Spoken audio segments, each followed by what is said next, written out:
30,000 कोटींचं साम्राज्य आणि रक्ताच्या नात्यात पेटलेलं महायुद्ध, ज्यांच्या नावात मर्यादा असावी, त्याच कपूर घराण्याला कोर्टाने मर्यादा राखा असं ठणकावून सांगितलंय.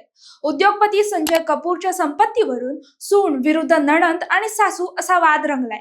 पैशांच्या या खेळात नाती कशी रसातळाला गेली आहेत, पहा हा विशेष रिपोर्ट. नमस्कार, मी भक्ती. प्रहार न्यूजलाईन मध्ये आपलं स्वागत करते.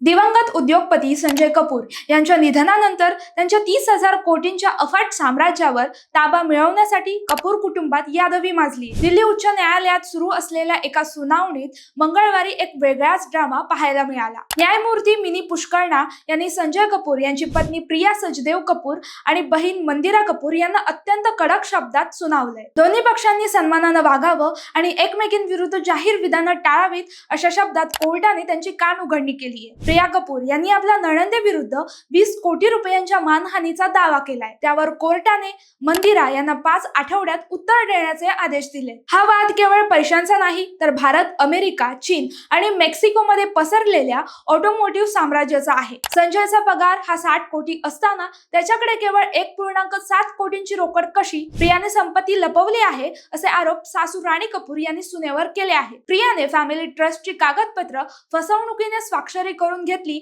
असा गंभीर आरोपही त्यांनी केलाय. दुसरीकडे प्रिया कपूर यांनी 2025 मधील एका मृत्यूपत्राचा दाखला देत संपूर्ण संपत्तीची मालकी आपलीच असल्याचा दावा केलाय.